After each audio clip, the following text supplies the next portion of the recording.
Bonjour à tous et bienvenue au cycle de la voix du Voice Lab de Francia. On remercie tout d'abord le Hub de nous prêter cet espace et de nous aider dans l'organisation. Pour rappel, le cycle de la voix, c'est un événement qui est organisé tous les mois. Donc, vous pouvez retrouver les invitations dans nos différentes pages web. N'hésitez pas à nous faire part aussi de vos retours en écrivant sur notre site web. Vous trouverez également les replays de chaque session dans la page dédiée aux événements. Le Voice Lab, je représente rapidement notre activité et notre association. Donc, pour rappel, le Voice Lab regroupe l'expertise de plus de 30 acteurs institutionnels et entreprises technologiques. Donc, on a la moitié d'acteurs institutionnels et académiques et l'autre des entreprises technologiques, comme ceux qui sont invités aujourd'hui à prendre la parole. J'ai d'ailleurs possibilité de vous présenter directement Maxime Sandorek. Hello Max, je vous entends. Bonjour. Et Maxime, il est cofondateur de la société Bad Voice et vous présentera la trame et le programme de notre webinaire. Bad Voice, ils ont été cofondateurs aussi du Voice Lab. Donc là, ils participent, comme d'autres adhérents, à la construction de notre marketplace des services vocaux, que pour rappel, aura la vocation de favoriser l'usage de la voix pour tous. On pourra mutualiser des données vocales dans un espace neutre et sécurisé et on mettra à disposition et on va créer aussi des moteurs de transcription de la parole. Voilà. Là, c'est pour faire un petit rappel sur le Voice Lab, notre activité et notre marketplace qui est en cours de développement. Là, je laisse la parole à Maxime. Pour rappel, vous avez un onglet qui est dédié aux questions. N'hésitez pas à l'utiliser si vous avez des questions. Moi, je vais veiller que chaque question trouve sa réponse. Si vous posez vos questions dans le lien dédié à la conversation, ça risque de passer un peu à la trappe. Donc voilà, l'onglet dédié est beaucoup plus efficace. Donc là, je peux laisser la parole à Maxime. Et merci. Merci Consuelo. Donc, bonjour à toutes et à tous. Consuelo m'a présenté rapidement. Moi, je suis cofondateur de la société Bad Voice. Donc, Bad Voice, c'est une solution de speech and emotion analytics. C'est une plateforme d'intelligence opérationnelle avec des technologies vocales qu'on a développées en interne. Donc, aujourd'hui, je suis là en tant que représentant de Bad Voice AI, qui est membre fondateur du Voice Lab. Donc cofondateur d'ailleurs, qui fait partie des sociétés cofondatrices du Voice Lab. Et on a un sujet passionnant à présenter aujourd'hui, donc ce sujet sur la biométrie vocale, qui a beaucoup intéressé le Voice Lab et qui va beaucoup vous intéresser. Donc biométrie vocale, et si vous étiez reconnu simplement grâce à votre voix. Donc aujourd'hui, on accueille donc Jean-François Kleinfinger, qui est CEO de WeSpeak. On accueille aussi Romain Maiglet, qui est Head of Innovation Lab au sein de CB. Bonjour. Le programme, c'est donc dans un premier temps, donc après cette introduction, Jean-François Kleinfinger va nous présenter le contexte, les cas d'usage, va nous faire aussi une démonstration. Donc ça va être sur les 30-35 premières minutes. Ensuite, Romain Maiglet va intervenir et va apporter son témoignage et nous faire une démonstration d'une 15-20 minutes. Donc ensuite, bien sûr, pendant la session, on peut poser vos questions, on va y répondre, on va trouver le meilleur moment aussi pour y répondre. Et à la fin aussi de ce webinaire, on a prévu une partie questions-réponses où on pourra reprendre d'autres questions et compléter aussi les premières questions qu'on aurait reçues. Donc, petite introduction à la biométrie vocale après cette introduction des participants. Alors, donc, La biométrie vocale, donc c'est un marché qui est important, c'est un marché dans le monde qui grandit vite aussi avec les innovations, les nouvelles technologies qui sont apportées par des sociétés comme WeSpeak. Donc il y a une forte traction, par exemple, des domaines bancaires, des services financiers, des assurances, avec notamment un besoin, donc un des challenges, c'est de réduire les coûts d'authentification. Donc, le petit schéma sur la gauche, ça représente au final un cas d'usage général qui s'applique à de nombreux secteurs.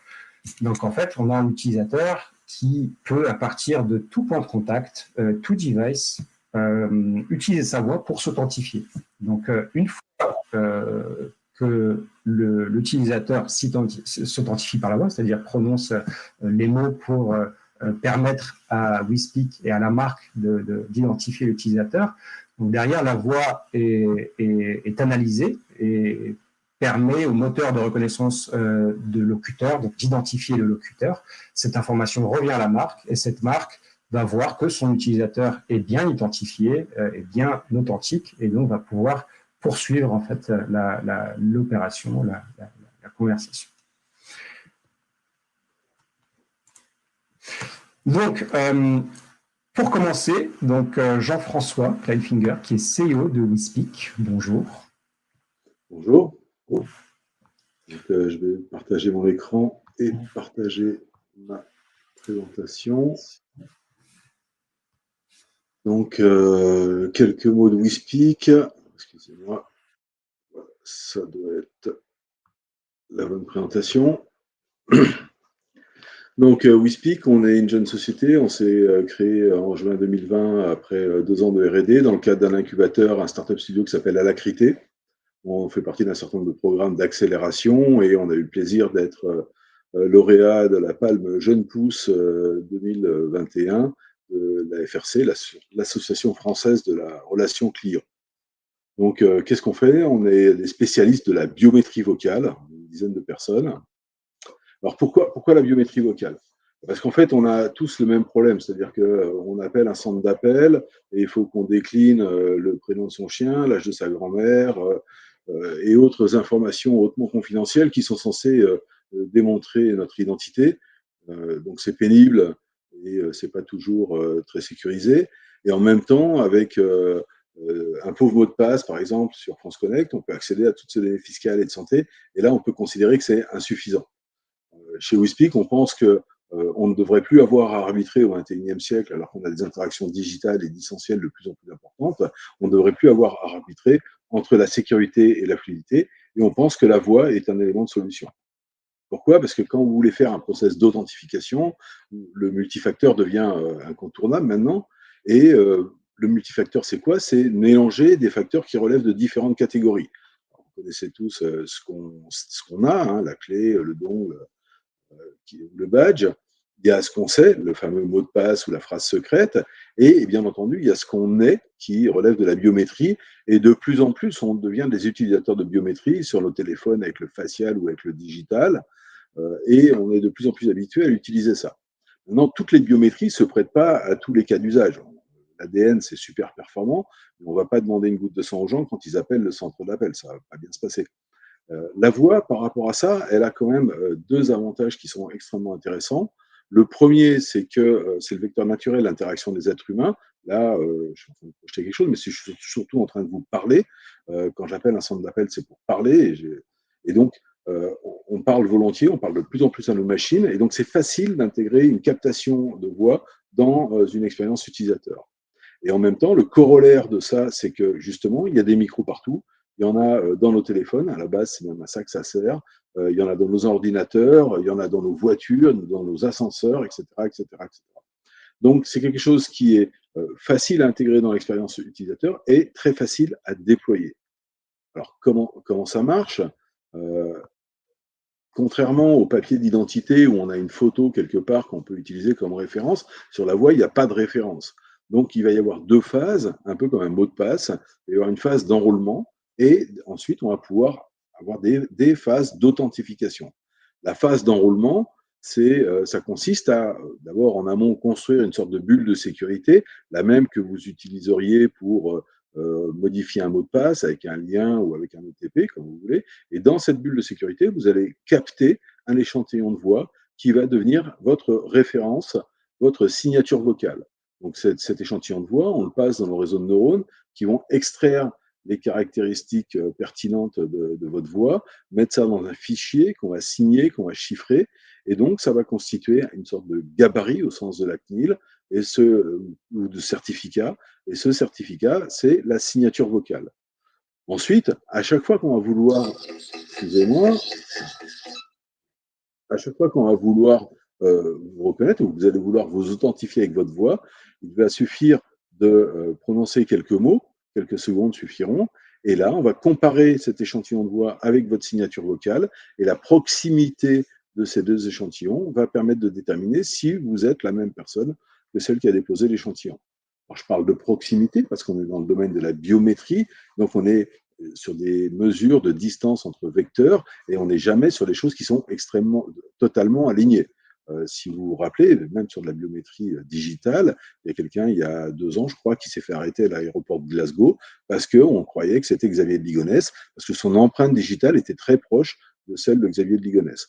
Avec la voix, c'est la même chose. Et donc, quand vous allez mettre en place une application de biométrie vocale, vous allez devoir mesurer le taux de faux positif et le taux de faux négatif pour vous assurer que le réglage du système va vous permettre d'avoir un taux de faux positif qui est conforme à vos cas d'usage. Alors évidemment, vous n'allez pas faire de la même manière si jamais il s'agit de choisir un utilisateur parmi les 10 qui sont dans la voiture ou si jamais il s'agit de valider une transaction à votre milliard. Donc, cette technologie s'applique à de très nombreux cas d'usage, donc qui sont tous un peu à la frontière entre les applications de type application vocale, interaction vocale, ou les applications de type login ou validation biométrique. Donc le login est un premier cas d'usage. C'est extrêmement simple de pouvoir intégrer le facteur vocal à la place ou en plus du login et du mot de passe, et de capter sur l'ordinateur quelques secondes de voix pour pouvoir se connecter sur son compte ou sur son application. Même type d'application, on verra des exemples tout à l'heure, la sécurisation de transactions. Là, par exemple, on va le mixer avec de la reconnaissance de texte et je vais envoyer sur votre device un texte que vous allez devoir répéter à l'identique. Ce texte sera un texte aléatoire et je vais reconnaître le device sur lequel je l'ai envoyé, donc un facteur de possession, le texte que je vous ai envoyé, un secret partagé, et la biométrie, le fait que c'est bien vous. Autre type de cas d'usage sur lequel il y a beaucoup d'applications, c'est les centres d'appel et les SVI. L'authentification sur les centres d'appel, c'est une procédure qui est souvent longue et qui consomme du temps et au client et à la marque, sans valeur ajoutée, si ce n'est l'authentification. Moi, je rêve de pouvoir appeler ma banque et de dire « Bonjour, je suis Jean-François, je voudrais faire telle et telle opération » et qu'on me réponde « Oui, Jean-François, je vous ai reconnu avec votre numéro de téléphone et votre voix, je peux procéder à l'opération. » Pas mal d'applications aussi dans le domaine des assistants vocaux et de l'embarqué. On travaille par exemple avec des équipementiers automobiles pour que quand on s'installe dans sa voiture, qu'on a pu éventuellement ouvrir avec sa voix, on puisse parler et en parlant, la voiture reconnaît qui c'est, règle les sièges, règle les destinations favorites et les radios. Et pendant l'expérience de conduite, on pourra parler avec des assistants vocaux qui vont vous permettre de faire une commande, par exemple, pour réserver une borne de chargement ou d'essence sur telle ou telle station-service. Vous allez pouvoir aller à la borne que vous avez réservée, faire le plein et rentrer dans la voiture et dire c'est fini. Et ça suffira pour payer parce qu'on aura validé avec votre voix ce paiement-là. On a pas mal d'applications dans le domaine du e-learning aussi pour vérifier que les impétrants, notamment quand il s'agit de formations qualifiantes, sont bien ceux qui prétendent être. Et puis, tout le domaine d'opérations autour du régalien et de la lutte contre la fraude, où là, on est capable de faire des comparaisons de voix pour vérifier que tel échantillon capté à tel endroit correspond à telle autre personne sur laquelle on a un autre échantillon. On a fait récemment avec chez WeSpeak, on a assisté France Info sur un reportage qu'ils avaient sur des crimes de guerre potentiels en Ukraine. Et on a pu vérifier, ou en tout cas les conforter sur les indices qu'ils avaient, sur le fait que la voix de la personne qui filmait telle et telle exaction était celle qu'on avait vue par ailleurs sur d'autres reportages ou d'autres films qui s'étaient faits. Évidemment, on a très envie de participer à des choses comme France Connect ou d'utiliser la voix comme étant un des éléments de preuve, notamment dans les KYC ou pour pouvoir se loguer sur plein d'utilisations publiques. Autre cas d'usage d'ailleurs, dans ce même domaine, la lutte contre la fraude, où un certain nombre d'applications de paiement peuvent être connectées avec des capteurs sur la voix et on va chercher si cette voix existe, soit dans des appels récurrents qui ont déjà été faits, notamment chercher des informations personnelles pour pouvoir faire du spoofing, ou si jamais elles sont déjà associées à des transactions en défaut. Donc, ce qu'on voit dans ces différents cas d'usage, c'est que les domaines d'application sont assez variés et qu'il n'y a pas une application d'authentification vocale, mais il va y avoir des applications d'authentification vocale avec les modules de base qui vont être la création d'empreintes vocales et la reconnaissance du locuteur, mais aussi de la reconnaissance de texte, aussi de l'anti-spoofing pour vérifier que ce n'est pas une voix de synthèse ou un enregistrement, du traitement de bruit pour vérifier que la qualité audio, par exemple, des enrôlements est suffisante, etc., etc. Donc la solution qu'on a construite chez WeSpeak, elle est constituée de 3 grands blocs. C'est que d'un côté, toute la partie bibliothèque de services vocaux de WeSpeak, dont je viens de parler, une interface d'administration qui va vous permettre de les assembler les uns avec les autres pour pouvoir constituer l'application qui va vous convenir, régler les seuils sur les longueurs, sur les faux positifs, faux négatifs, etc. Puis ensuite, de la tester sur un ensemble de jeux d'essai qui vont vous permettre de qualifier votre application par rapport au cas d'usage que vous voulez déployer. Une fois que vous avez fait ça, vous allez pouvoir déployer cette application sur là où les plateformes d'exécution. Parce que WeSpeak se propose d'avoir un déploiement, que ce soit sur de l'embarqué ou en SaaS ou en premise, de manière à proposer une continuité d'opération, quel que soit le point de contact. Et donc, ce déploiement va pouvoir se faire en SaaS ou on-prem, ou alors carrément en embarqué, et donc accessible. Une fois que les applications que vous allez avoir configurées dans l'interface d'administration vont être exposées soit sous forme d'une API RESTful ou accessible à travers vos IDP, à travers des protocoles comme OpenID Connect ou SAML, ou carrément sous forme de SDK. Alors, tout ça totalement nouveau, puisqu'on a un certain nombre de confrères qui font ça. Et donc, quels sont nos différenciateurs? Nous, on a 3 différenciateurs. Le premier, c'est sur la technologie. On a des moteurs qui sont à la pointe de l'état de l'art et ce qui nous permet d'avoir des segments audio assez courts et sans texte imposé.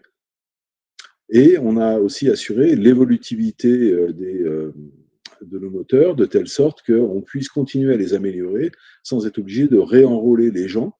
Une fois qu'on a enrôlé 1 million de personnes, on n'a pas du tout envie de recommencer tout le temps. Et donc, on sait faire ça. Deuxième point de différenciation, c'est la plateforme clé en main qui va vous permettre à la fois de configurer et de déployer vos applications vocales, et ça sur une plateforme qui va supporter de la haute volumétrie et qui est facile à intégrer dans vos systèmes d'information. Et puis enfin, le dernier point, et c'est probablement le plus important dans le contexte national et européen, c'est la conformité aux recommandations de la CNIL sur la biométrie. Parce que la biométrie, ce n'est pas une technologie standard, ce n'est pas une donnée personnelle normale. La voix, c'est une donnée personnelle, mais le gabarit de votre voix, comme le gabarit de votre doigt, c'est une donnée personnelle sensible. Ça a le même statut que les opinions politiques ou vos données de santé. Et donc, la CNIL impose que, sauf application particulière dans le domaine régalien, ces données restent sous le contrôle de l'utilisateur final. Et donc, il y a 2 manières de déployer de la biométrie recommandée par la CNIL. La première, c'est de laisser le gabarit sur un support qui reste sous le contrôle du locuteur, c'est-à-dire que ça peut être stocké sur votre téléphone, comme le sont actuellement vos empreintes digitales ou vos éléments de reconnaissance faciale, ou sur votre badge professionnel, par exemple. et donc vous en êtes maître. Ou alors, si vous voulez le stocker de manière centralisée, il faut que chaque gabarit soit protégé par une clé et que cette clé reste sous votre contrôle. Donc chez WeSpeak, on est capable de déployer ces deux modes d'utilisation. Et le deuxième mode d'utilisation avec la clé dont je viens de parler est très intéressant parce que en fait, c'est lui qui va vous permettre d'assurer une sorte de roaming multi-point de contact et de faire en sorte que la voix qu'on a captée sur un device puisse aussi être utilisée quand j'appelle le centre d'appel sans qu'il y ait une opération particulière d'envoi ou de validation qui soit faite à chaque fois. Donc on sait mettre ça en place chez WeSpeak. Donc, avant de passer à la partie de Romain, je peux vous faire une démonstration de quelque chose qu'on a fait avec le partenaire de Worldline et qui est une démonstration dans le cadre du paiement et dans laquelle on va pouvoir illustrer toutes les étapes de l'utilisation de la biométrie vocale. Alors, excusez-moi, le voilà. Donc, la démonstration porte sur un site de e-commerce sur lequel je voudrais pouvoir payer avec ma voix. Donc la première étape, c'est que je vais m'enrôler. Si je clique, ça va être mieux. Et je vais donc valider les termes et conditions. Et maintenant, on va me demander mon nom d'utilisateur. Et je vais donner mon numéro de téléphone.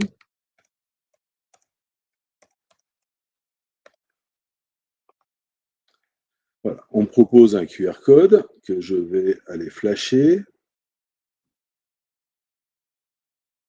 qui m'envoie un début de conversation sur WhatsApp. Et donc, je lui dis que je veux m'enrôler. Et maintenant, il me demande de répéter ce qui est marqué à l'écran, ce que je vais faire. To pay securely online, I just want to use my voice. When I will pay online, I will receive a phone call or WhatsApp message to confirm by voice the payment. Now, my voice is my password. It's simple, secure, and really quick. Donc, j'ai procédé à mon enrôlement. Le système a reconnu ma voix, ou en tout cas à créer mon gabarit. Et maintenant, je vais procéder à un enrôlement complémentaire sur le téléphone, par téléphone, pour illustrer les deux modes d'accès. Je reçois un appel.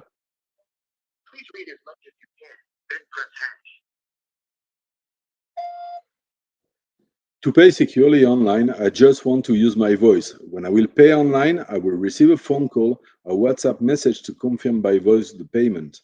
Now, my voice is my password. It's simple, secure, and really quick.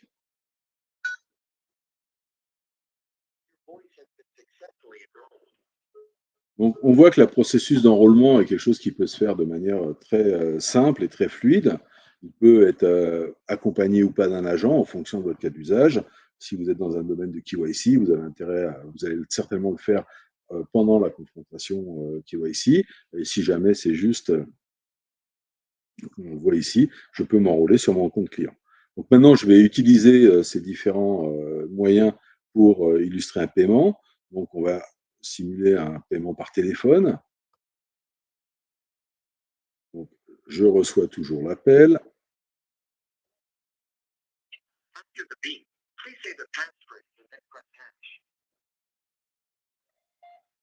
Success is not final, failure is not fatal.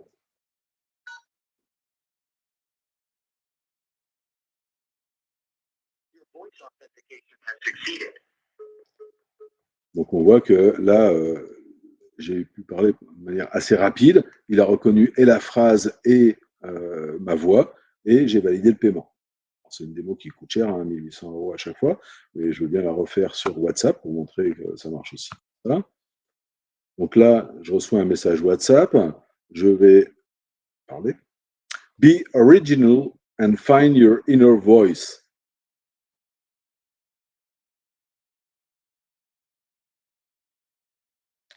La validation se fait sans problème et elle pourrait aussi bien se faire sur le web, directement dans l'interface qui est là.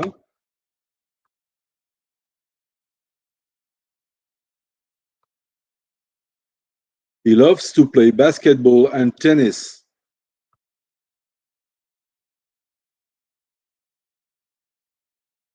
Voilà, succès. Donc, On a pu illustrer à travers cette démonstration les 3 modes d'interaction. On a vu sur un SVI vocal, ça pourrait être moi qui appelle le SVI et le SVI me demande merci de vous authentifier, je parle ou je dis ce que je veux en langage naturel et il utilise cet échantillon ensuite pour m'authentifier et ce que j'ai dit pour me passer à la bonne personne.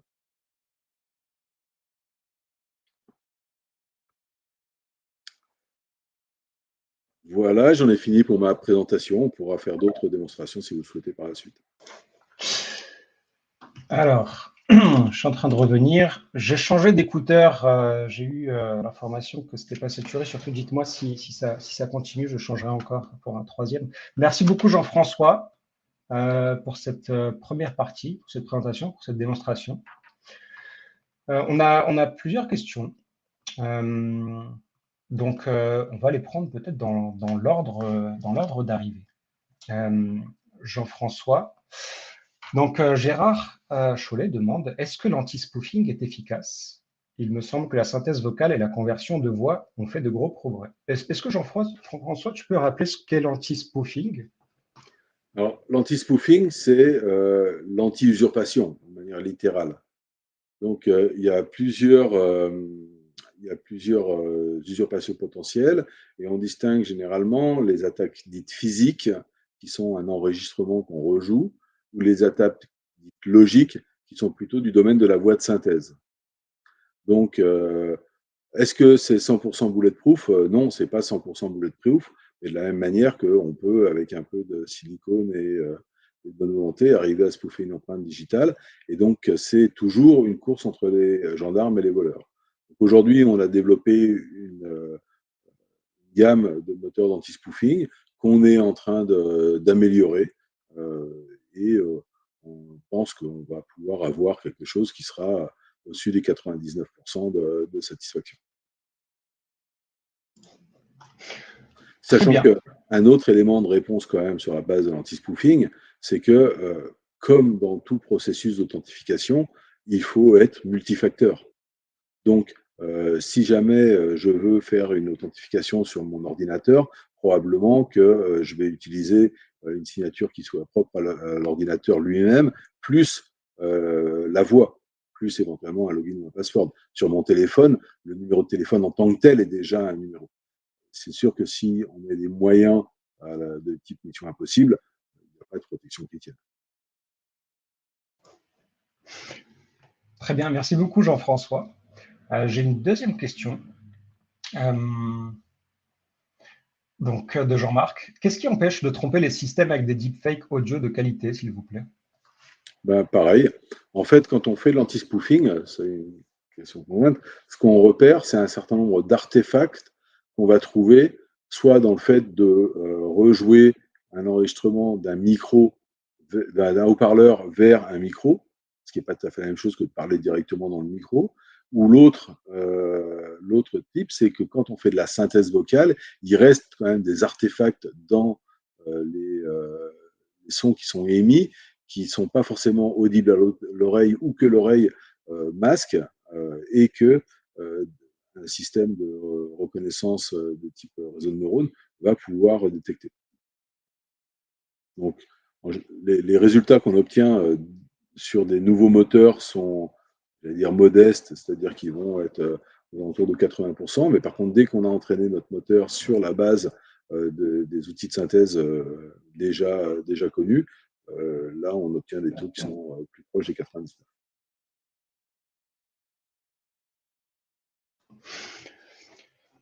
Parfait. Écoute, alors j'ai une autre remarque ou une question de Cindy. Donc, vous avez dit que le gabarit est sous maîtrise partagée, car l'élément personnel de la personne concernée est son numéro de téléphone. Est-ce bien cela? Est-ce que j'ai bien prononcé cette phrase? C'est pas ça que j'ai dit. J'ai dit qu'il est sous maîtrise partagée quand il est stocké sur un device qui appartient à l'utilisateur. Donc ça, c'est le premier cas de figure. Et il est sous maîtrise partagée quand il est stocké en centralisé, mais qu'il est protégé par une clé qui, elle, appartient à l'utilisateur et qui, elle, reste sous son contrôle. On dit qu'il va pouvoir révoquer à tout moment.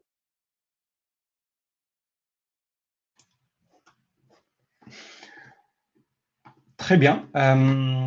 Alors, est-ce qu'on a d'autres questions? J'ai l'impression qu'on a fait le tour des premières questions. Donc, OK. Oui, j'ai quelqu'un qui voulait intervenir? Non, J'introduis non, je Romain. disais, j'avais pas vu d'autres questions, oui. Ça marche, très bien. Alors, donc, c'est à Romain Maiglet, donc, qui est Head of... D'ailleurs, on va mettre la petite slide en grand, ce que je n'avais pas fait tout à l'heure, pour introduire Romain. Donc, Romain Maiglet, Head of Innovation Lab chez Carte Bancaire, co-conception, paiement et commerce innovant. Donc, merci et bienvenue, Romain Maiglet, et c'est à vous. Merci Maxime, merci Jean-François, et merci au Voice Lab, merci au Consulat de nous inviter aujourd'hui. Alors, c'est vrai qu'aujourd'hui, moi, je suis là un peu en tant que témoin. Vous connaissez sûrement CB, CB, c'est le moyen de paiement préféré des Français. C'est aujourd'hui 65% de la consommation des ménages. Donc, c'est plein de cas d'usage différents. Comme le disait Jean-François, il y a plein de cas d'usage différents, en proximité, à distance. Et ça, c'est vraiment la position de CB, qui a une position de place, de travailler à l'inclusion la plus seamless possible, la plus sans friction possible, du paiement dans les parcours clients qui évoluent tous les jours de la part des clients et qui s'adaptent à la vie des gens. Et le lab dont je m'occupe, il travaille vraiment sur le design, donc UX, UI design, donc vraiment sur l'évolution et le design des parcours clients et des interfaces. C'est pour ça qu'on était hyper intéressé de travailler sur un projet où la voix était l'interface qui faisait partie du parcours client depuis le début jusqu'à la fin avec le paiement. Donc ça, c'est vraiment ce qui nous a amené à travailler sur ce sujet. Et puis après, je vais vous raconter un petit peu pourquoi on a travaillé avec ces acteurs-là et comment on l'a fait sur le terrain. Alors, ce que je vous propose de faire, c'est je vais vous partager une vidéo. Donc, je vais couper mon micro qui présente rapidement le cas d'usage. Puis après, je reviendrai pour vous expliquer le projet, sa genèse et comment il a fonctionné. Alors, je vais partager la vidéo.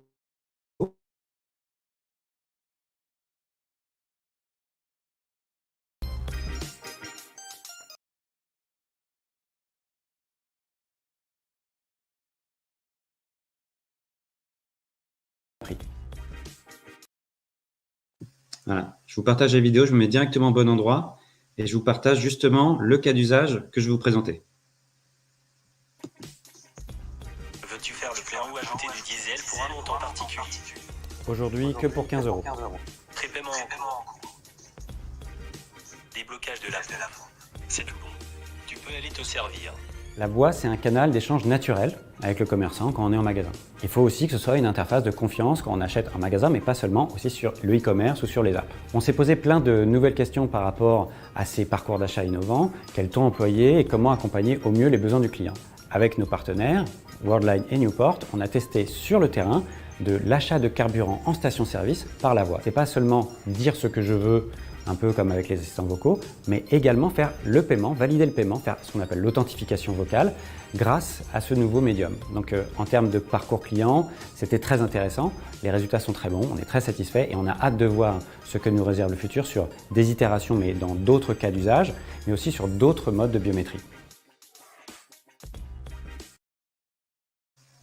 Je vais arrêter le partage sur cette vidéo. Je vais maintenant revenir un petit peu plus en détail avec une présentation sur le cas d'usage, puis on va revenir sur le parcours client. Ça, vous pourrez le voir en détail. Hop. Donc là, normalement, vous devez voir ma présentation et je devrais pouvoir passer les slides. Donc, comme la vidéo le dit, on a travaillé avec Worldline et Newport parce que le lab travaille par sujet. Et on a commencé, nous, à travailler sur la voix. C'est pour ça qu'on s'est rapproché des acteurs de la voix. On a fait un bench des acteurs de la voix. On avait travaillé aussi sur la mobilité. C'est comme ça qu'on avait identifié la société Newport en tant que start-up par des challenges, on va dire, grands groupes start-up. Et on travaillait aussi avec des industriels comme Ingenico, comme Worldline, avec qui on avait identifié ce sujet. Donc, on s'est dit pourquoi pas se réunir autour de la table. Et on a apporté des briques différentes pour le faire. Donc, Newport a apporté la partie assistants vocaux et mobilité. Alors, on va y revenir, c'est un cas d'usage bien spécifique, c'est sur l'achat de carburant en station essence qu'a mentionné d'ailleurs Jean-François un peu plus tôt. Worldline s'est occupé de la partie prestataire de services de paiement, mais aussi enrôlement et stockage du gabarit, c'est-à-dire en termes de responsabilité, c'était aussi de leur côté.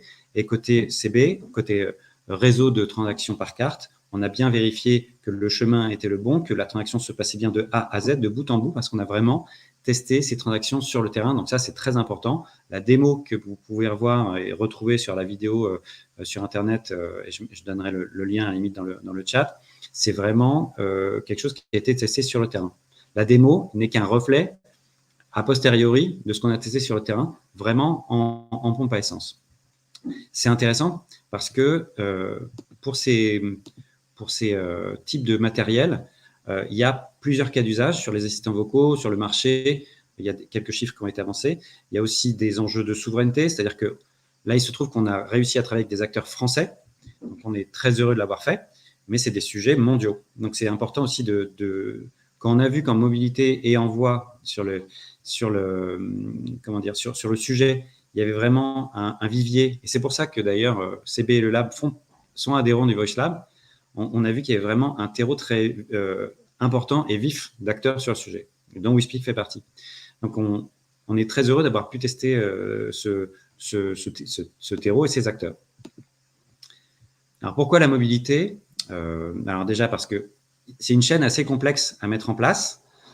Là, on a 2 partenaires principaux pour ce témoignage, mais en fait, derrière, chacun a des partenaires. Et il y a à peu près une dizaine de maillons qui ont été mis bout à bout pour que, entre moi qui m'enrôle en tant que client et le paiement qui se fait à la pompe, avec le gestionnaire de pompe, etc., sur des pompes existantes, ce n'est pas des nouveaux matériels, il y a à peu près une dizaine de partenaires.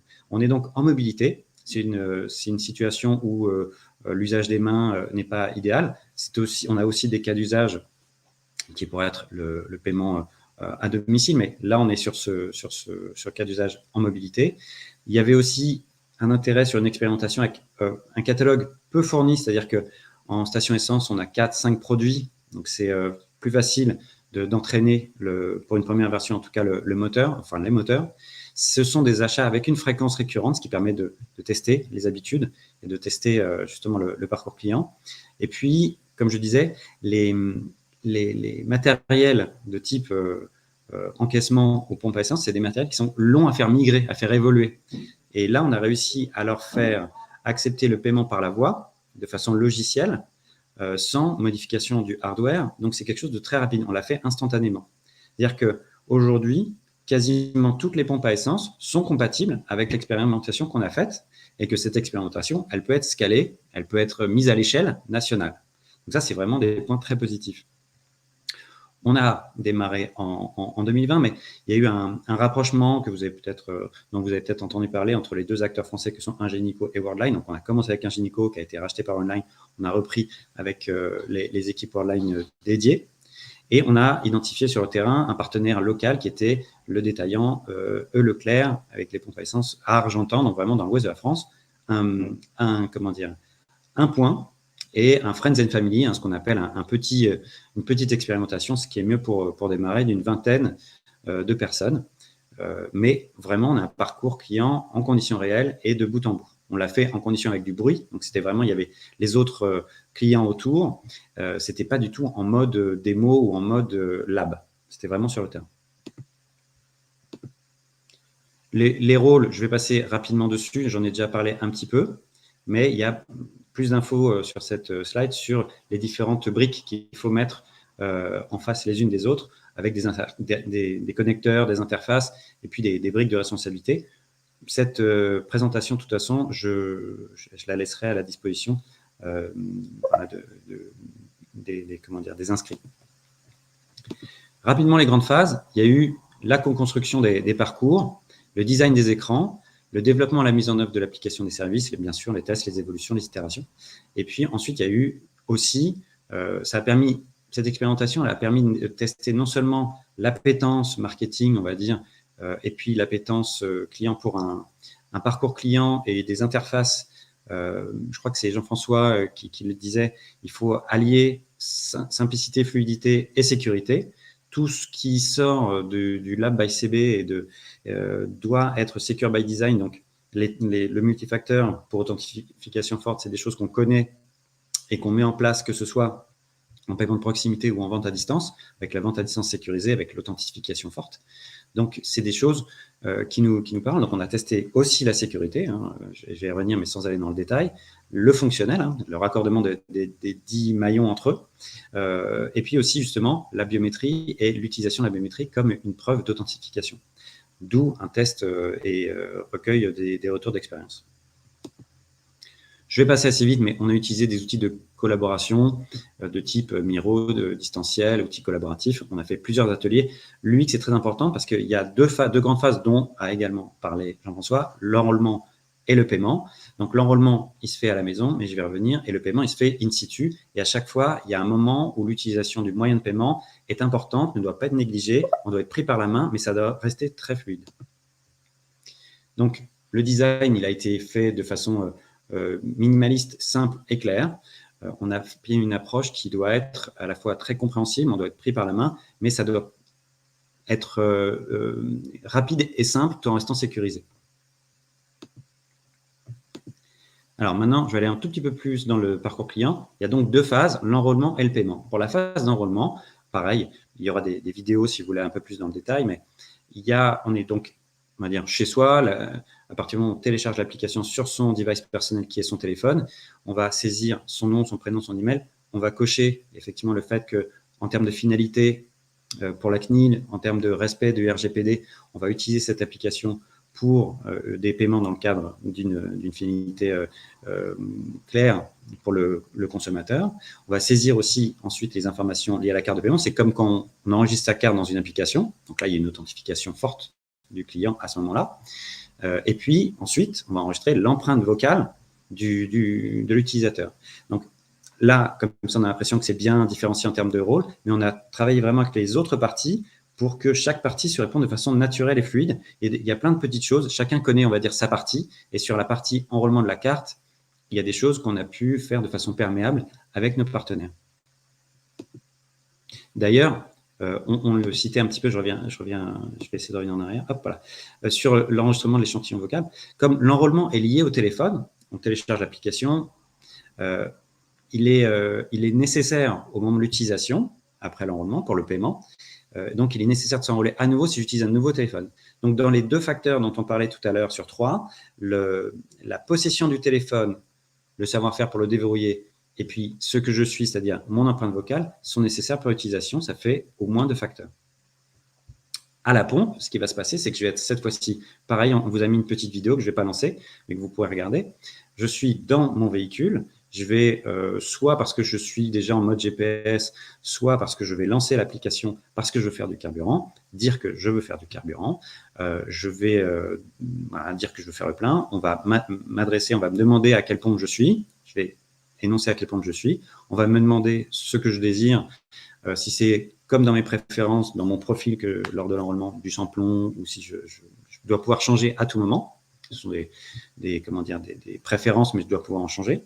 Et puis, on va me demander quelque chose, il y a un petit effet waouh en termes de marketing, c'est si, et en termes de parcours client, c'est si je veux un montant défini ou si je veux le plein. Alors, ça a l'air de rien comme ça, mais ça veut dire que si je dis le plein comme d'habitude, c'est la pompe qui va s'arrêter quand le pistolet ne pourra plus remplir le réservoir. En revanche, si je dis, et aujourd'hui, avec surtout le prix du carburant, c'est quelque chose d'important, si je dis non pour 15 € seulement aujourd'hui, l'assistant va le comprendre, va l'envoyer à la pompe et la pompe va s'arrêter quand je serai en train de me servir. Alors, pardon, mais j'ai les écrans du vote en même temps. Alors, hop. Pardon, j'arrive tout de suite. J'ai des petits. Voilà. Alors, je dis pour Maxime, mais quand il y a un sondage, du coup, il y a des écrans qui s'affichent. Qu'est-ce que je disais? Oui, si je dis que j'en veux que pour 15 €, le pistolet va s'arrêter à 15 €. C'est-à-dire que fini le temps où je fais 14,90 €, 14,95 €, 14,19 €, 15,01 €. Là, ça va s'arrêter automatiquement et je vais remonter dans le véhicule. Donc, en gros, dans mon véhicule, j'énonce tout ça. Je dis que j'en veux pour 15 €. On me dit, c'est OK. Pour 15 €, tu peux y aller, tu peux sortir du véhicule et prendre le pistolet. À ce moment-là, je peux laisser mon téléphone à la voiture, sortir, j'ai les mains libres, je n'ai rien, je n'ai pas à sortir de carte, je n'ai pas à faire d'interaction avec l'écran, le clavier ou le téléphone. Je décroche le pistolet, je me sers. Si j'ai dit pour 15 €, ça s'arrête. Si j'ai fait le plein, ça va jusqu'au plein.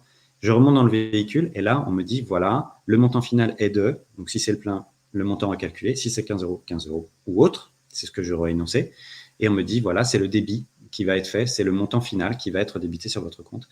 Et on peut m'envoyer un justificatif à l'adresse mail que j'ai fait une seule fois lors de l'enrôlement. Je n'ai pas besoin de redonner mon adresse mail ou mon numéro de téléphone à chaque transaction, à chaque utilisation.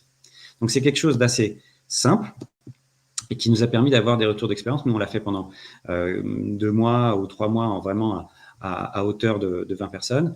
Et pendant cette durée d'expérimentation, on a vu que la durée d'enrôlement, on a réussi à la faire à peu près égale à 5 minutes pour 3 phases importantes et sensibles. La durée moyenne du service du carburant, elle est à peu près de 3 minutes, c'est-à-dire en dessous de 4 minutes, c'est-à-dire à peu près la même chose qu'aujourd'hui, parce qu'on a à peu près le même temps, sauf qu'en termes d'hygiène et de sécurité, on n'a pas de clavier ou d'écran tactile à toucher, et puis on n'a pas à sortir sa carte. Donc ça a été d'ailleurs perçu comme un avantage par les utilisateurs de ne pas avoir à sortir son moyen de paiement au distributeur de carburant. Et puis la démarche biométrique est pour le client invisible. Et c'est ça la deuxième grande force de cette expérimentation, grâce à des acteurs comme WeSpeak, qui a d'ailleurs été utilisé au cours de l'expérimentation avec d'autres, c'est que au moment où je parle avec l'assistant en situation, mon débit de parole, il est utilisé pour 2 choses. À la fois, identifier mon panier, ce que je veux acheter, ce qu'on comprend de ce que je veux, donc le parsing, le text-to-speech, le NLP. Et en même temps, cet échantillon, il va être authentifié en temps réel tout au long de la conversation. Si à un moment, on se dit, tiens, ce n'est pas Romain qui parle, on va me dire, je ne comprends pas, répète, ou alors, au moment de l'authentification, au moment où le montant est prêt à être envoyé, là, on va me demander de répéter une phrase qui est soit aléatoire, soit dans un document qui est, pour que ça n'ait pas l'air complètement inventé. Nous, on est parti d'une phrase au hasard du guide utilisateur. Donc, c'est en lien avec la solution, mais voilà, il y a un mélange. On parlait de sécurité tout à l'heure, il y a un mélange entre de l'aléatoire et de l'attendu, mais l'enjeu, c'est d'avoir un échantillon assez important pour pouvoir reconnaître l'utilisateur et être sûr que c'est lui, tout en gardant un parcours client rapide et donc des phrases courtes pour le client lors de l'utilisation, quelqu'un qui est pressé. Donc, quelqu'un qui est pressé, je ne vais peut-être pas avoir assez d'échantillons pour le reconnaître et je vais lui demander de répéter une phrase. Quelqu'un qui, dès le début, n'est pas reconnu, je vais lui dire, voilà, je n'ai pas compris même l'instruction, je n'ai pas compris la commande, et je vais pouvoir lui demander de répéter. Donc ça, c'est invisible pour le porteur. C'est-à-dire que le même flux, il sert à la commande et à l'authentification, et ces deux fils ont des contraintes différentes. Donc le jeu, c'était de trouver l'échantillon minimum nécessaire à l'authentification qui peut être utilisé pour un paiement fluide. Donc ça, c'était très intéressant, une commande et une saisie fluide.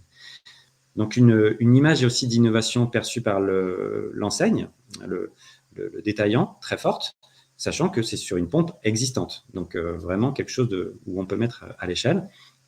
Et donc, côté utilisateur et côté détaillant, il y a vraiment des avantages forts qui ont été perçus. Alors, bien sûr, les scores NPS, etc., sont très bons. Après, ça reste une expérimentation autour de 20 personnes. Il faut peut-être élargir. Maintenant, je pense que ça va être ça. Maintenant qu'on a fait cette première expérimentation, on va vraiment tenter de faire des expérimentations à plus grande échelle pour avoir quelque chose de quantitatif, là où nous, on a fait quelque chose de qualitatif. Ce qui nous amène aux conclusions, aux prochaines étapes. On a vu qu'on avait réussi à mettre en place un parcours innovant, aussi rapide qu'un parcours existant, qui répond de façon dédiée à un cas d'usage. Jean-François parlait des cas d'usage. C'est vrai, il y a plusieurs façons. Cette méthode-là ne sera pas forcément la bonne ou le bon parcours client pour un autre cas d'usage, par exemple, paiement à la maison, où il y aura une UX un parcours client complètement à refaire.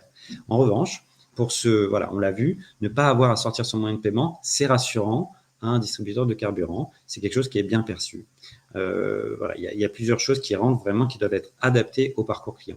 Les transactions étaient réelles, avec une authentification biométrique simple, l'authentification était à double facteur, et on avait les utilisateurs qui étaient satisfaits et promoteurs. Encore une fois, Friends and Family, 20 personnes, là-dessus, il faut avoir du recul, mais il faut vraiment essayer d'aller plus loin. Et maintenant, on peut identifier que en dehors de la mobilité, on peut aussi appliquer ces technologies à d'autres cas d'usage. Enfin, comment on peut aller plus loin? Il y a plusieurs façons. Nous, maintenant qu'on a testé cette façon de faire, on va essayer d'en tester d'autres, d'en retenir, d'en agréger les différentes forces. Au moment, dans l'expérimentation dont je vous parlais, au moment de l'utilisation par le client, si vraiment on ne le reconnaît pas, si on ne reconnaît pas ma voix, on va arrêter la transaction. Donc, c'est une étape en amont où il y a une sorte de score qui va être appliqué, qui va être négatif, et puis on ne va pas aller plus loin. Donc, ça apporte de la sécurité. On peut aller plus loin demain en disant, vraiment, je reconnais, c'est un peu le jeu, je reconnais l'authentification vocale comme authentification forte du client. Et pour ça, il faut le faire et que la place, donc les clients, les banques des clients et les banques des commerçants reconnaissent l'authentification vocale comme assez forte pour être utilisée de cette façon-là.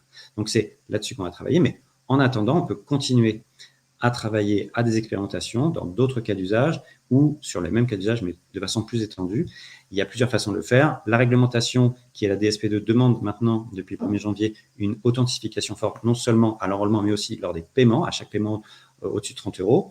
Donc, pour ce faire, CB peut identifier des commerçants sur une sorte de liste blanche avec un programme qui est dérivé de notre fonctionnalité Faster by CB qui est liée au e-commerce. Donc, c'est des choses qui permettent de faire ce qu'on appelle du frictionless, c'est-à-dire ne pas forcément déclencher un 3D Secure et donc une authentification forte à chaque transaction en gérant justement un risque et donc faire de la gestion de risque pour apporter de la fluidité dans le parcours client. Donc, il y a beaucoup de choses à faire et donc on a fini au 1er janvier 2022 et maintenant on est en train d'itérer avec d'autres cas d'usage, en train d'identifier les cas d'usage à tester maintenant. Voilà, j'espère que c'était clair. Je vois qu'il y a quelques questions, on va peut-être les prendre. En tout cas, pour ma partie, c'est fini. C'est très clair. Merci beaucoup, Romain, pour ce témoignage. Effectivement, on a eu du mouvement, ça a bougé de notre côté. On a quelques questions. Désolé pour le pop-up intempestif, on ne l'avait pas imaginé comme ça. On pensait qu'il serait plus discret et qu'on pourrait choisir de l'envoyer un peu plus tard. Et moi-même, je me suis retrouvé bloqué devant mon écran. Alors, donc, on a plusieurs questions. Donc, on en a pour commencer, pour Jean-François. Est-ce que WeSpeak détermine une signature vocale indépendamment de la langue utilisée? Oui, la signature vocale, elle se base sur l'audio qui est utilisé. Alors, d'un point de vue purement précision, il y a un léger impact quand on change de langue, puisque on va avoir des dixièmes de pourcent d'erreur sur le taux d'erreur moyen. Mais globalement, ça ne se sent pas au niveau de l'expérience utilisateur. Là, je me suis enrôlé en français et en anglais et j'ai fait en anglais. Il y a pas mal de démos que je fais sur la base de signatures que j'ai faites en français et que j'utilise après en anglais et ça marche aussi bien. Dans le cadre de l'expérimentation, c'était en français, bien sûr. Très bien, merci. Peut-être tu voulais dire quelque chose, Romain? Oui, je vois qu'il y a une question sur pourquoi faire appel à WeSpeak plutôt que Google, Microsoft. En fait, il y a deux choses. Nous, on travaille avec tout le monde. Hein. Chez CB, on travaille avec Google, avec Apple, avec Amazon. Enfin, vraiment, ce n'est pas anti-GAFA. En revanche, comme on a une position de place, on est pour l'ouverture au maximum d'écosystèmes. Donc, on essaye d'avoir des représentants on va dire, de circuits ouverts, de monde ouvert, avec des briques qui peuvent aller dans un sens d'interopérabilité. Donc, que chacun se spécialise sur son métier et qu'on puisse, à la limite, interconnecter les acteurs. C'est ce qu'on a réussi à faire dans le cadre de l'expérimentation. Donc ça, c'est quelque chose d'important, cette interopérabilité, de ne pas avoir à prendre toute une suite. Ça, c'est plus important, à la limite, que quel acteur. Après, c'est vrai que c'était bien d'identifier des acteurs français parce qu'on est un acteur très français. La majorité de nos flux viennent de paiements de Français en France. Voilà, donc on est encore une fois 65% de la consommation des ménages. C'est pour ça que mais on peut bien sûr itérer de façon différente. Et c'est après comment dire, on n'a rien qui nous oblige à choisir une solution plutôt qu'une autre. Au contraire, on va essayer d'itérer avec plein de solutions différentes pour voir quels sont les cas d'usage que ça peut adresser et que s'assurer que l'écosystème n'est pas fermé pour qu'on pousse un cas d'usage. Le lab, il n'est pas intéressé, on ne va pas vendre une solution, on ne va pas commercialiser une solution. On va donner un avis sécurité, par exemple par des évaluations. On va donner notre avis sur le fait que des solutions peuvent être utilisées dans le cadre du paiement. Et pour ça, il faut pouvoir tester plusieurs acteurs, plusieurs fournisseurs et plusieurs cas d'usage. Donc, nous, on travaille avec tout le monde et on a déjà travaillé avec d'autres et on travaillera avec d'autres. Très bien. Comme on dit, si jamais il n'y a qu'un seul acteur, c'est qu'il n'y a pas de marché. Aussi. Et puis, encore une fois, c'est pas bon de dépendre d'un acteur. Nous, voilà, c'est vraiment, là pour le coup, c'est aussi à ça que sert CB, c'est d'identifier les acteurs qui peuvent aider à ne pas avoir de dépendance, parce que la dépendance n'est bonne pour personne. Voilà, ça freine l'émulation et l'innovation. Nous, de notre côté, ce qu'on veut promouvoir, c'est un respect strict du cadre réglementaire. Aujourd'hui, il y a pas mal d'acteurs, d'utilisateurs qui sont un peu réticents à donner leurs éléments de biométrie, leur voix, à des Google ou à des autres GAFA. Le fait d'avoir un acteur français capable d'intervenir sur la fourniture de services de type biométrique, pour ces agents-là, c'est quelque chose qui pourra avoir de la valeur. Et ça, bien sûr, on y est très attaché également. D'ailleurs, en général, on essaye d'échanger avec la CNIL. Bien sûr, on applique la RGPD. Enfin, vraiment, là-dessus, on est très sensibilisé en France. Donc, on est très sensibilisé chez CB. Et dans ce qu'on fait, on est à la fois respectueux de la lutte contre la fraude, donc tout ce qui est, encore une fois, architecture de sécurité par définition, mais aussi du respect du consentement éclairé des utilisateurs. Et tout ça, ça amène un écosystème. Tout ce qui peut travailler dans cet écosystème, tous ceux qui peuvent travailler dedans, comme tous les prestataires de services de paiement, par exemple, on travaille avec eux. Très bien. Merci beaucoup, Romain. C'est très intéressant, d'ailleurs, ces aspects CNIL, RGPD, sur la souveraineté. Bon, ouais, il me semble que c'est quand même un point fort d'avoir un tiers de confiance qui est en Union européenne, qui a des technologies françaises, qui n'est pas sous Patriot Act. Donc, on le constate en fait au quotidien. C'est vrai que bon, on traite de la donnée confidentielle. CB, vous traitez de la donnée confidentielle. Forcément, on est sur de la biométrie vocale. C'est très rassurant d'avoir un acteur qui a des technologies puissantes et qui est en mesure de concurrencer des acteurs qui sont par ailleurs peut-être plus grands, qui sont aux États-Unis et qui permet d'offrir un niveau de service qui est équivalent, voire supérieur sur certains points, ça je ne sais pas, et qui en plus vous donne une garantie de, écoutez, votre DSI, elle va valider plus vite parce que vous savez qu'il y a des barrières en moins en fait dans l'adoption de cette technologie, qui par ailleurs représente des performances qui sont très intéressantes. En termes de compliance, c'est très important. En France, on a l'habitude. C'est parfois un peu plus dur qu'ailleurs, mais c'est aussi de montrer que l'innovation est possible dans ces conditions, que ce n'est pas des contraintes. Et là, moi, je dois dire à quel point je suis admiratif des partenaires industriels et techniques avec lesquels on travaille. C'est-à-dire que nous, on a une approche de design de parcours client. On est des techniciens du paiement, mais en termes de technologie sur la voie, on a vraiment été bluffé par ce qu'ont pu apporter tous nos partenaires. Et vraiment, on peut être très fier de ce qui est accompli parce que en termes d'expérimentation sur le terrain, c'est quelque chose et un peu comme on l'a fait d'ailleurs sur la carte empreinte digitale, le fait que les empreintes soient stockées dans la carte, c'est des choses qui paraissent normales, mais voilà, c'est des choses assez simples qui peuvent permettre d'aller plus vite tout en respectant la réglementation.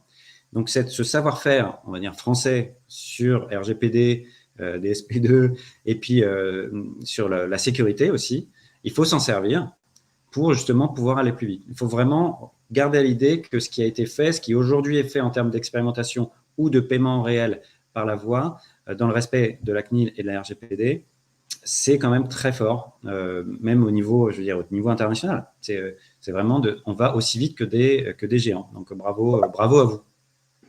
En tout cas, ce qui est certain, c'est qu'on ne voit pas la réglementation comme une contrainte, on la voit plus comme une opportunité. Parce qu'avant d'être des développeurs d'applications et des fournisseurs de services, on est des citoyens. Donc, les problématiques que gère de protection de la donnée privée et de la protection de la personne dont la CNIL est gardienne, on va les retrouver partout. Donc, on a besoin en France de mettre ça dans un cadre réglementaire qui est plutôt contraignant. Mais quand on parle de la manière dont on protège les données privées au Brésil ou au Canada ou aux États-Unis, les gens ne sont pas indifférents, il ne faut pas croire. Tout à fait. On parle souvent de customer centric. En fait, le régulateur, il défend juste les intérêts de l'utilisateur final. Donc, si on comprend ça et qu'on ne prend pas ça comme une souffrance, mais plutôt voilà, un cadre à respecter et puis même en tant qu'utilisateur qui est intéressant à obtenir, voilà, une bonne direction à suivre, à ce moment-là, en général, ça se passe très bien.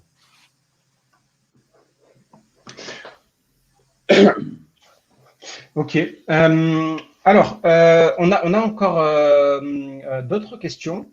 Je fais un petit intermède. Donc, on a lancé un sondage intempestif qui nous a donné des réponses intéressantes. Donc, est-ce que vous pensez que la biométrie vocale apporterait un plus dans votre organisation? On a oui à 72%. C'est très intéressant. Ce qui est intéressant aussi, c'est bon, on a des organisations, des représentants d'organisations, on a aussi des personnes qui sont potentiellement utilisatrices. Donc, on voit qu'il y a une adoption aussi qui est de plus en plus forte et des consommateurs qui sont prêts à utiliser des services d'authentification qui sont plus simples, plus fluides à utiliser. C'est ce que vous disiez aussi, Romain, dans votre témoignage. Avant... je me permets d'ajouter que là, c'est du qualitatif, mais quantitativement, chaque année, on fait un sondage sur 1000 personnes et que sur les biométries, là, par exemple, sur la biométrie voix, on a maintenant presque 50% des clients finaux qui seraient prêts à l'utiliser dans des cas d'usage intéressants, si c'est adapté. C'est important ce chiffre parce que 50% sur des choses qui n'existent pas encore, des choses qui ne sont pas encore déployées, c'est des chiffres importants. En innovation, les chiffres sont toujours en dessous. Les gens, ils ont un petit peu de mal à se projeter parfois parce que quand le cas d'usage n'est pas bien défini. Donc, 50%, au-dessus de 30%, en général, c'est plutôt bon signe. 50%, ce sont des très bons chiffres. On a vu ces dernières années que toutes les biométries augmentent en termes d'appétence. Bien sûr. Les gens se sont habitués à utiliser les biométries, voient l'intérêt qu'il y a et la fluidité que ça procure. Ça s'est totalement démystifié. Et si aujourd'hui, sur le vocal, en tout cas, on constate qu'il y a un énorme retard en France et en Europe, justement parce qu'il n'y a pas d'offre qui alliait simplement l'utilisation avec les contraintes de gestion des données privées. Alors, c'est ce qu'on souhaite mettre sur le marché, c'est justement une offre qui va permettre de faire ça de manière simple, sans mettre en danger les données privées des utilisateurs. Super. Je vais proposer un autre sondage et on va passer à l'autre question qui est une question d'utilisation, justement. Comment on enregistre la voix, combien de temps ça prend d'utiliser la voix. Le sondage que je vous propose, c'est quels sont les cas d'usage que vous voyez bien appliqués au sein de votre organisation. Donc, parmi alors là, on l'a fait plus discret, donc il faut accéder à l'onglet sondage où vous pourrez trouver ce dernier sondage. Et je vous propose de choisir, en fait, parmi ces cas d'usage que Jean-François avait présenté tout à l'heure, donc ceux qui vous semblent le plus répondre aux enjeux de l'organisation. Et donc, en attendant les réponses, je vous propose de parler un peu de l'utilisation, justement. On a une question de Wajdi qui nous demande quelle est la durée minimale d'audio pour la phase d'enrôlement et de test pour avoir un bon taux d'identification. Donc, en termes d'expérience utilisateur, comment ça se passe au départ? Alors, nous, ce qu'on recommande, c'est d'avoir plus de 10 secondes sur l'enrôlement. 15 secondes, c'est parfait. Et de faire cet enrôlement dans un environnement plutôt propre. Ensuite, une fois que l'enrôlement a été fait dans un environnement plutôt propre, au niveau audio, je parle, on peut le réutiliser même dans des environnements bruités parce que nos moteurs ont été entraînés à reconnaître quand il y a du bruit. Et donc là, à partir, vous avez vu sur les démos, ça devait faire 3 secondes ou quelque chose comme ça, les phrases que j'ai sorties. On a nos derniers moteurs qui sont capables de reconnaître avec des durées d'1 seconde. Pour votre confort, je pense que 2 secondes sont bien. Et on peut agréger différents échantillons de voix. Par exemple, si on est sur un SVI, les gens ne font pas des grands discours, donc on va avoir une commande, puis une autre, et on peut agréger ces différents échantillons de voix pour constituer un échantillon suffisant pour faire l'authentification. Super.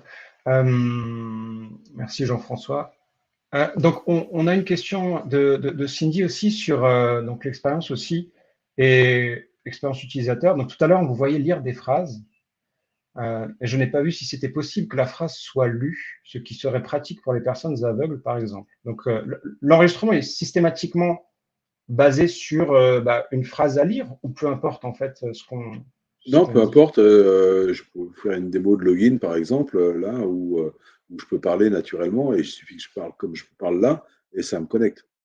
Donc, c'est au niveau de la configuration de l'application vocale que vous allez, en tout cas dans les outils WeSpeak, que vous définissez si vous voulez l'associer avec de la reconnaissance de texte ou pas. Donc, De notre côté, c'était vraiment, il y a un enrôlement. Au moment de l'enrôlement, il faut penser justement à la saisie d'empreintes. Donc, si vraiment il y a des problèmes pour lire l'écran, il faut trouver autre chose. Par exemple, répéter la phrase que vous allez entendre. Voilà. Mais tout est possible. Donc, une fois l'enrôlement fait, pour éviter, comme le disait Jean-François, si c'est propre, après, on peut l'utiliser même dans des environnements bruités. Nous, on en a eu la preuve en station essence, avec des casques. On a même un utilisateur à moto, avec du bruit autour, vraiment les bruits de voiture. En revanche, lors du paiement, l'utilisation est vraiment naturelle. Il y a un assistant vocal, vous pouvez lire ou entendre ce qu'il vous dit, vous répondez naturellement, et si tout va bien, l'empreinte suffit, l'interaction naturelle suffit. Si ça ne suffit pas, on vous demande quelque chose d'autre. Et encore une fois, il y a plein de façons de le faire, avec du statique ou du dynamique ou du généré aléatoirement. Ça marche. Et donc là, on est sur la base donc d'une application qui recueille le consentement. J'avais une question par rapport au cas d'usage du coup des centres de contact, des centres d'appel. Comment est-ce que ça fonctionne à ce niveau-là pour recueillir le consentement des clients de la marque? tu peux avoir plusieurs manières d'aborder la chose. Ça va dépendre un peu de la manière dont le call center va être utilisé. Dans les cas de type bancaire, par exemple, il peut y avoir, lors du KYC, lors de la validation de l'identité de la personne, une captation de l'échantillon vocal. Il y a aussi un centre de gestion des données personnelles et des paramètres sur lesquels l'utilisateur pourrait avoir un lien pour créer son enrôlement. Maintenant, si on est dans une relation qui se passe essentiellement sur le canal téléphonique, on peut imaginer qu'il y a un petit warning en amont disant on peut utiliser votre voix pour améliorer le service, comment c'est le faire, et que on échange, allô, bonjour, je voudrais faire un virement de ceci et une opération de telle nature, oui, d'accord, donnez-moi votre nom, votre prénom. Donc, on va faire la vérification d'identité, et pour peu qu'on ait l'audio de la personne sur un canal, on peut ensuite, à la fin de l'interaction, lui dire, vous savez, on a une possibilité de faire une signature vocale à partir de l'échange que l'on vient de faire. Si vous acceptez, la prochaine fois, vous n'aurez pas besoin de faire une preuve d'identité et votre voix suffira pour vous valider votre authentification. Et donc à ce moment-là, il n'y a pas un overhead, si ce n'est juste de prononcer ça. Si l'utilisateur accepte, on valide et on a fait son opt-in et la captation de l'enrôlement. Et la fois d'après, il a juste à rappeler et on pourra le reconnaître avec sa voix puisqu'on aura fait l'opt-in. En même temps qu'on va faire cet opt-in, on va lui envoyer sur le canal préférentiel, qui va bien, que ça peut être le courrier ou le téléphone ou le SMS, lui envoyer un lien qui va lui donner le lien de révocation de sa signature. Et donc à tout moment, il peut activer ce lien et du coup, sa signature disparaît et n'est plus utilisable. La clé disparaît et la signature n'est plus utilisable. Ok, très bien. Ok. D'ailleurs, intéressant, on vient de recevoir les résultats du sondage. En tout cas, on a parmi les votants, donc 25% qui verraient bien l'assistant vocal embarqué, appliqué à leur organisation. En deuxième, 21% login, 21% sécurisation de transactions multifacteurs, et juste derrière, authentification en centre d'appel aussi à 11%. Ce qui est assez étonnant. Moi, d'après les usages internationaux, le use case d'authentification en centre d'appel est de loin majoritaire. Parce qu'en fait, son ROI est beaucoup plus important et assez rapide, puisque si on fait économiser entre 20 et 40 secondes, voire plus, par appel téléphonique, et pour le client, mais surtout pour l'organisation qu'il met en place, le temps passé par appel et de chute importante. L'économie est très réelle et très rapide. Oui, tout à fait. Et d'ailleurs, pour rebondir là-dessus, sur l'authentification sans rappel, donc là, on n'a pas forcément un échantillon représentatif, mais donc effectivement, il y a cette partie d'authentification, de première authentification, et il y a aussi des personnes qui appellent via divers numéros, donc ce qui est plus difficile en fait si on veut avoir un numéro qui est associé à un client et qui ont aussi des enjeux de dédoublement finalement de fiches clients. Donc effectivement, ça permet de beaucoup plus vite avoir des données de qualité dans le CRM des entreprises, plus de faire gagner du temps directement dans l'appel. Donc effectivement, il y a tout un enjeu qui est réduction du temps passé donc, pour pouvoir répondre à plus d'appels. Et voilà, faciliter aussi l'expérience du client. Et la deuxième partie, c'est pour l'entreprise, pour favoriser en fait la communication avec ses clients, la base de connaissances sur ses clients, voilà, de manière en fait, il y a plusieurs usages. Je vais pas rentrer dans le détail. En tout cas, c'est super intéressant. Et nous-mêmes, en fait, on a certaines situations parce qu'on travaille beaucoup avec les centres d'appel et les centres de contact. Et on serait intéressé par voir avec vous comment on pourrait aider déjà nos clients actuels à mettre en place ce type de solution. Avec plaisir. Alors, très bien. Merci pour ces questions. Il est 18h12, donc on est bon sur le timing. On avait prévu la fin des questions à 18h15 pour une conclusion par Consuelo à 18h12. Est-ce que par ailleurs, vous aimeriez ajouter quelque chose ou vous poser une question, Romain ou Jean-François? Romain, je te laisse attaquer. Pour toi, c'est quoi le prochain cas d'usage sur lequel on travaillera ensemble, Jean-François? J'ai une liste d'idées longue comme ça. Donc, je pense que le paiement e-commerce, avec la maquette qu'on a là, c'est quelque chose qui est intéressant. On a d'autres partenaires dont on a parlé, avec qui on a déjà parlé et qui ont des expérimentations dans leur ligne de mire. Donc, j'espère que ça sera assez rapide. Alors, nous, c'est vraiment… Je suis très honnête, on fait beaucoup d'expérimentations. Cette fois-ci, on a été étonné de la rapidité avec laquelle on a réussi à raccorder fonctionnellement toute une chaîne d'acteurs jusque sur le terrain, de mettre à jour des équipements qui nécessitent, enfin voilà, on est passé de matériel dur à faire migrer à des matériels innovants grâce au savoir-faire des partenaires techniques, encore une fois. Donc, en termes de déploiement et d'innovation rapide, de rythme d'innovation, c'est très important.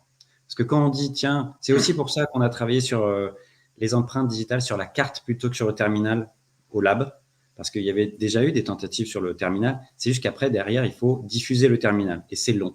La carte, c'est plus rapide. En 3 ans, la durée de vie d'une carte, c'est 3 ans. Donc, si un émetteur de carte veut tester quelque chose, déjà, il peut limiter. Aujourd'hui, il y a plusieurs émetteurs qui testent la carte biométrique à empreinte digitale.